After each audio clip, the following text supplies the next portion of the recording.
Although obesity is a public health problem that affects all, just recently a discussion about how to prevent that in children and teenagers has started.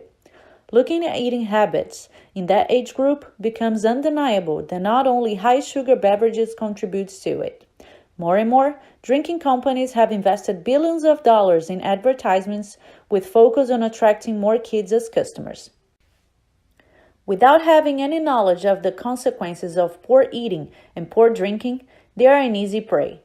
That's why it's so important for parents, schools, and all involved in the child's life to make better decisions for them and pay attention especially to ingredients in their drinks. Due to the lack of awareness, many people still believe whatever is written on the packages.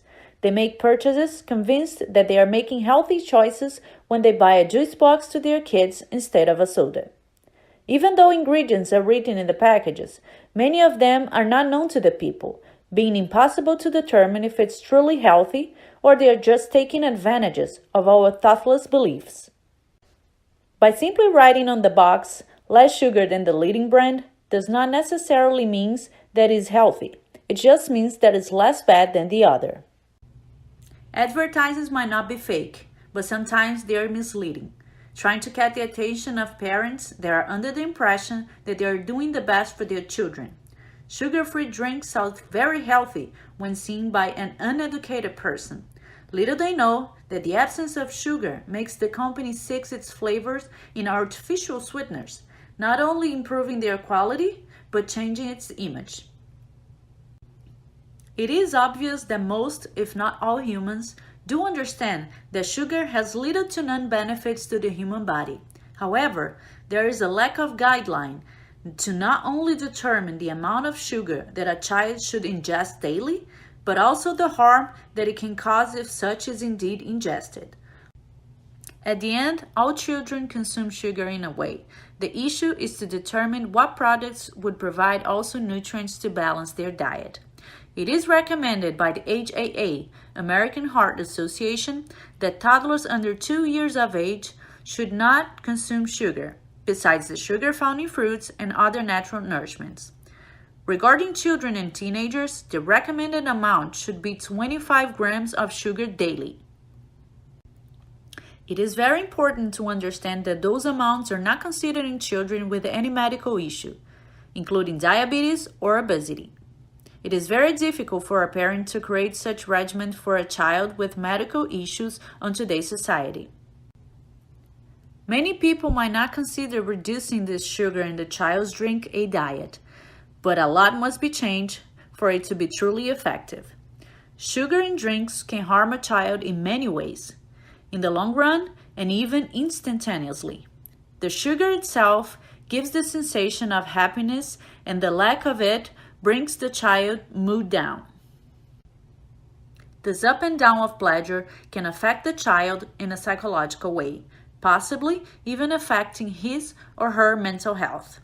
The excessive consumption of sugar is connected to depression, according to a study performed in 2017 by University College of London.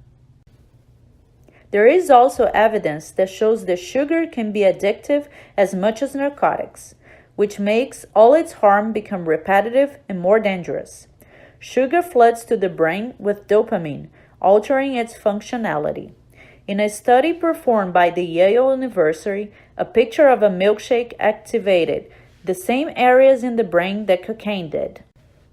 In addition, sugar also can jeopardize cognitive skills, such as learning and memory, according to a study published by neurologists.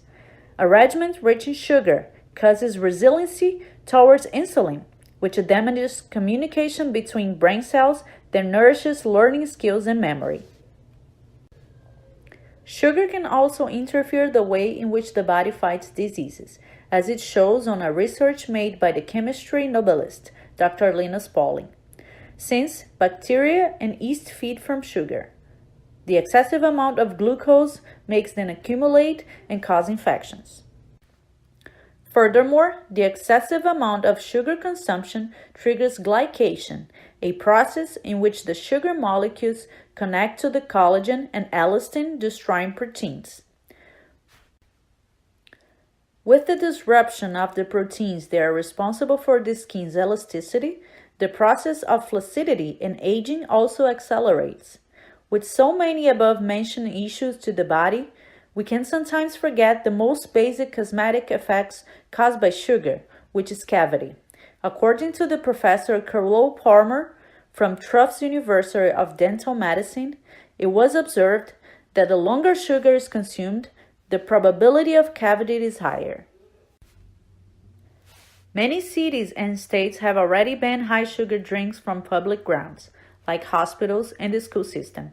Boston and Massachusetts have already prohibited the sale of high sugar drinks from all public schools vending machines, and many hospitals in the area have also followed.